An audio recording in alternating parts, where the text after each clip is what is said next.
Hello guys! In this video I'm going to show you how to set the type of the notifications on the Zapmap application. But first of all, I just want to mention, please don't forget to subscribe to our channel, because at 100,000 subscribers we are going to show you our YouTube revenue statistics and growth strategy how to make money online. So let's jump into it. First of all, open the application on your device. Click to the three lines at the upper left corner of the screen, and in the account section you can find the contact settings button. Go to the second option and you can see the what contact methods would you like to use, and here you can select email, phone, text or post.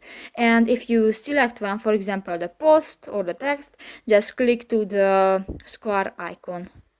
And if you want to update this information, click to the update button and done. So that's pretty much it for this video guys. See you in the next one. Bye bye.